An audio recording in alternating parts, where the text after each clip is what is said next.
तो चलिए उत्तर प्रदेश के इस बेहद दिलचस्प और शानदार सफर की शुरुआत करते हैं। इस खास चर्चा में हम भारत के सबसे बड़े और अहम राज्यों में से एक उत्तर प्रदेश के इतिहास, इसकी अनोखी संस्कृति और जो इसका आधुनिक प्रशासनिक ढांचा है, उसकी पूरी विकास यात्रा को डिकोड करने वाले हैं। ये कोई साधारण फैक्ट चेक नहीं है, बल्कि ये वो नींव है जिस पर आज का हमारा ये आधुनिक प्रदेश शान से खड़ा है। तो बिना वक्त गंवाए पूरी ऊर्जा के साथ सीधे विषय पर आते हैं। शुरुआत एक बहुत ही शानदार विचार से करते हैं। ठोकरें कहती हैं मारा जाएगा, हौसले कहते हैं देख लेंगे। ये सिर्फ चंद शब्द नहीं है, बल्कि कंपटीशन की इस दुनिया में टिके रहने का असल मंत्र है। इसी जुनून और इसी हौसले वाली ऊर्जा को हमें आज की इस चर्चा में बनाए रखना है, क्योंकि फैक्ट्स की दुनिया तो बहुत विशाल है, लेकिन हमारे हौसले भी तो कम नहीं है ना?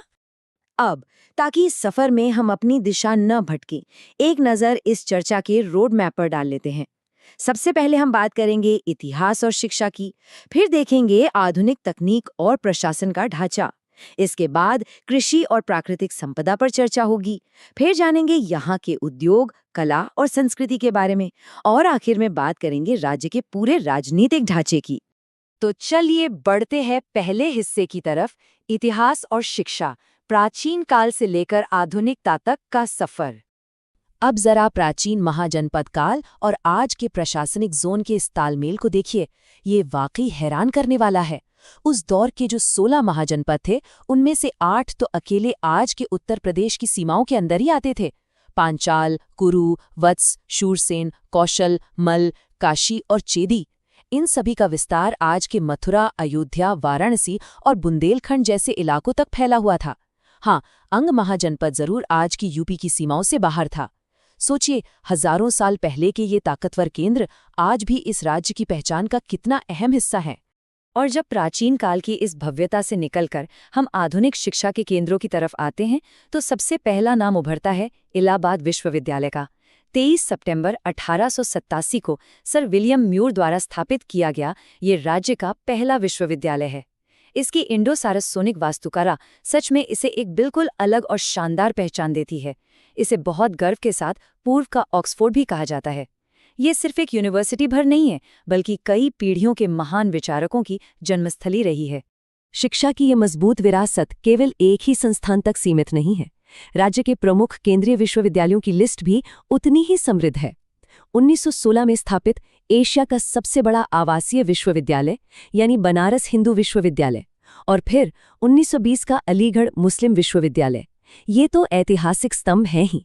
लेकिन आधुनिक दौर को देखें तो 1996 का बाबा साहेब भीमराव अंबेडकर विश्वविद्यालय, 2014 का रानी लक्ष्मीबाई विश्वविद्यालय और अमेठी में बना देश का सबसे पहला विमानन विश्वविद्यालय राजीव गांधी राष्ट्रीय विमानन विश्वविद्यालय भी इसी कड़ी का अहम हिस्सा है। ये वो जगहें हैं जहां से भविष्य का नेतृत्व तैयार हो रहा है। अब रुख करते हैं दूसरे हिस्से की ओर, आधुनिक तकनीक और प्रशासन, जो असल में भविष्य का निर्माण कर रहे हैं। यूपी में जिस तेजी से आधुनिकीकरण हो रहा है, उसे समझना बहुत दिलचस्प है।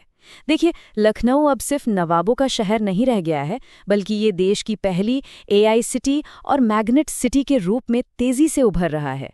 वहीं कानपुर की बात करें तो वो एक प्रमुख ड्रोन सेंटर और टेक्सटाइल मशीन सेंटर बन चुका है। गोरखपुर में शानदार प्लास्टिक और खिलौना पार्क डेवलप हो रहे हैं और सहारनपुर एक बहुत बड़ा टेलीकॉम सेंटर बन रहा है। ये सारे बदलाव इस बात का पक्का सबूत हैं कि राज्य अब एक मॉडर्न टेक हब में तब्दील हो रहा है। लेकिन देखिए, सिर्फ तकनीक से तो काम नहीं चलेगा ना। इसके साथ एक बहुत ही स्मूथ और मजबूत प्रशासन का होना भी बेहद जरूरी है। पुलिस प्रशासन के सबसे बड़े पद यानी डीजीपी के चयन की प्रक्रिया को ही ले लीजिए। 2024 की चयन समिति का ये ढांचा बहुत ही पारदर्शी और संतुलित है। 6 सदस्यों वाली इस समिति की अध्यक्षता एक रिटायर्ड हाईकोर्ट जज करते हैं और उनके साथ होते हैं राज्य के मुख्य सचिव, यूपीएससी के एक नॉमिनी, यूपीपीएससी के अध्यक्ष या उनके प्रतिनिधि, गृह विभाग के अपर मुख्य सचिव और एक रिटायर्ड डीजीपी। ये पूरा का पूरा स्ट्रक्चर दिखाता है कि राज्य में इतने बड़े फैसले कितने सोच समझकर और संतुलन के साथ लिए जाते हैं। चलिए अब आगे बढ़ते हैं तीसरे हिस्से पर, कृषि और प्राकृतिक संपदा, जो सच मायनों में इस राज्य की रीढ़ की हड्डी है। अगर कुछ आंकड़ों पर नजर डालें तो यूपी कई अहम चीजों में पूरे भारत में नंबर 1 है। राज्य का पश्चिमी हिस्सा, जिसे भारत का चीनी का कटोरा भी कहा जाता है, उसकी बदौलत गन्ना उत्पादन में ये राज्य सबसे आगे है। इसके अलावा कुल बागवानी, सब्जियां, गेहूं, जिसका एमएसपी 2585 रुपये है, और दूध उत्पादन के साथ साथ पशुधन में भी ये राज्य पहले पायदान पर है। पर एक बहुत ही दिलचस्प बात बताऊं, इन खेतीबाड़ी के आंकड़ों के साथ साथ बैंक शाखाओं, डाकघरों और समाचार पत्रों की संख्या के मामले में भी यूपी नंबर 1 पर ही आता है। अब सोचिए, कृषि और बैंकिंग दोनों में एक साथ नंबर 1 होना कोई इत्तेफाक तो नहीं हो सकता ना? बिल्कुल नहीं। दरअसल राज्य की इतनी विशाल आबादी और इतने बड़े पैमाने पर फैले कृषि उत्पादन को सही से चलाने के लिए एक बेहद मजबूत इंफ्रास्ट्रक्चर की जरूरत होती ही है। और यही वजह है कि वित्तीय और संचार सेवाएं देने के लिए इस राज्य में बैंक शाखाओं और डाकघरों का इतना बड़ा और जबरदस्त नेटवर्क मौजूद है। ये सच में कृषि और अर्थव्यवस्था का एकदम परफेक्ट कॉम्बिनेशन है। खैर, प्राकृतिक संपदा का मतलब सिर्फ खेतीबाड़ी नहीं होता। इसमें यहाँ के वन्यजीव और आर्द्र भूमियाँ यानी वेटलैंड्स भी आते हैं। राज्य के कुछ बहुत ही खास वन्यजीव अभयारण्यों की बात करें तो इसमें शामिल है महाराजगंज का सुहागी बरवा वन्यजीव विहार, जो 1987 में बना था। इसके अलावा चंदौली का चंद्रप्रभा, जो 1957 में स्थापित हुआ और राज्य का पहला अभयारण्य है। ललितपुर में राज्य का सबसे छोटा महावीर स्वामी अभयारण्य है। और हाँ, आगरा की सुर सरोवर, जिसे कीठम झील भी कहते हैं, वो एक बहुत ही मशहूर रामसर साइट है। वाकई ये जैव विविधता राज्य की बहुत अनमोल धरोहर है। इसी के साथ आते हैं चौथे हिस्से पर, उद्योग, कला और संस्कृति। सही मायनों में कहें तो यही इस राज्य की असली आत्मा है। यूपी के अलग अलग शहरों ने अपने खास उद्योगों के दम पर पूरी दुनिया में अपना डंका बजाया है। जैसे वाराणसी को ही ले लीजिए, ये अपने बेहद खूबसूरत लकड़ी के खिलौनों के लिए जाना जाता है।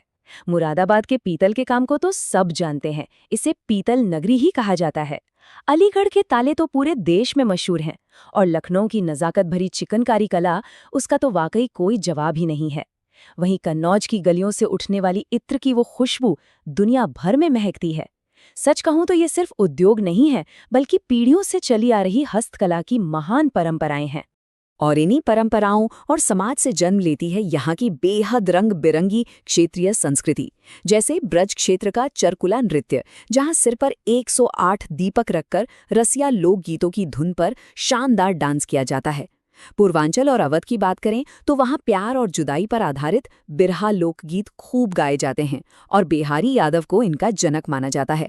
वहीं बुंदेलखंड अपनी वीर रस से भरी आल्हा और फाग की परंपरा के लिए जाना जाता है। यूपी के हर एक क्षेत्र का अपना एक बिल्कुल अलग और अनूठा रंग है। अपनी संस्कृति का जश्न मनाने का इससे बेहतर मंच और क्या हो सकता है भला? मेले। ये ऐतिहासिक मेले करोड़ों लोगों को एक साथ एक जगह पर ले आते हैं।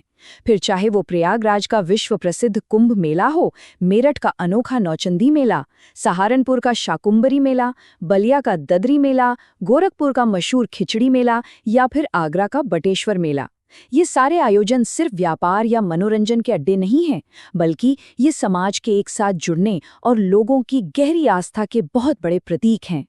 चलिए अब सफर के आखिरी हिस्से यानी 5वें खंड की ओर बढ़ते हैं, राजनीतिक ढांचा और राज्य की विधायी व्यवस्था। यहाँ के पूरे राजनीतिक ढांचे को डीकोड करने से पहले कुछ बहुत ही अहम प्रशासनिक माइलस्टोन्स पर नजर डालना जरूरी है। कला और संस्कृति को एक संस्थागत रूप देने के लिए 8 फरवरी 1962 को ललित कला अकादमी की स्थापना की गई थी। इसके बाद 13 नवंबर 1963 को यूपी संगीत नाटक अकादमी बनी। अगर राजनीतिक इतिहास की बात करें तो राज्य में पहली बार राष्ट्रपति शासन 25 फरवरी 1968 से शुरू होकर 26 फरवरी 1969 तक लगाया गया था। ये वो प्रमुख घटनाएं हैं जिन्होंने राज्य के पूरे सिस्टम को एक आकार दिया है। अब बात करते हैं असल विधायी पैमाने की, 403। ये विशाल संख्या उत्तर प्रदेश की विधानसभा की कुल सीटों को दर्शाती है। और बता दें कि ये पूरे देश की सबसे बड़ी विधानसभा है। समाज के हर एक वर्ग का प्रतिनिधित्व पक्का करने के लिए इसमें से 84 सीटें अनुसूचित जाति यानी एससी के लिए और 2 सीटें अनुसूचित जनजाति यानी एसटी के लिए आरक्षित रखी गई हैं। इसी विधायी ढांचे के दूसरे सदन की बात करें तो ये संख्या है पूरे 100, जी हाँ, ये राज्य की विधान परिषद की कुल सीटों का आंकड़ा है। ये जो द्विसदनीय या बाइकैमरल प्रणाली है ना, ये सुनिश्चित करती है कि राज्य के कानूनों और नीतियों पर बहुत ही बारीकी और गहराई से विचार विमर्श हो सके। इस राज्य का प्रभाव सिर्फ इसकी अपनी सीमाओं तक ही सीमित नहीं रहता। देश की संसद में भी इसकी सबसे बड़ी गूंज सुनाई देती है। ये 80 का आंकड़ा यूपी की लोकसभा सीटों को दर्शाता है। ये मशहूर कहावत तो है ही कि दिल्ली का रास्ता उत्तर प्रदेश से होके जाता है, वो इन्हीं 80 सीटों की वजह से कहा जाता है। और एक खास बात, इन 80 सीटों में से 17 सीटें अनुसूचित जाति के लिए आरक्षित हैं, जो राष्ट्रीय राजनीति में इस राज्य के विशाल और समावेशी योगदान को दिखाती हैं। संसद के उच्च सदन यानी राज्यसभा में भी इस राज्य का प्रतिनिधित्व बहुत ही बड़े पैमाने पर है। राज्यसभा में उत्तर प्रदेश के पास 31 सीटें हैं। विधानसभा से लेकर राज्यसभा तक के ये सभी विशाल आंकड़े इस बात की गवाही देते हैं कि ये राज्य भारतीय लोकतांत्रिक ढांचे का वाकई सबसे महत्वपूर्ण और सबसे बड़ा स्तंभ है। इतिहास की प्राचीन जड़ों से लेकर आज के मॉडर्न टेक हब तक यहाँ की शानदार कृषि, रंग बिरंगे मेलों और अंत में इस विशाल राजनीतिक ढांचे तक, ये सच में एक बहुत ही अद्भुत सफर रहा है। लेकिन इस चर्चा को खत्म करने से पहले एक बहुत ही दिलचस्प और विचारोत्तेजक सवाल है। सभी आधिकारिक कार्यों में हिंदी का कानूनी उपयोग किस वर्ष अनिवार्य किया गया था? ये एक ऐसा सवाल है जो इस विशाल प्रशासन की भाषा और उसकी जड़ों से बहुत गहराई से जुड़ा हुआ है। इसका उत्तर खोजना राज्य की गहराई को और करीब से जानने का एक शानदार तरीका होगा। तो इस सवाल के साथ आज की इस खास चर्चा को यहीं विराम देते हैं। साथ बने रहने के लिए बहुत बहुत शुक्रिया।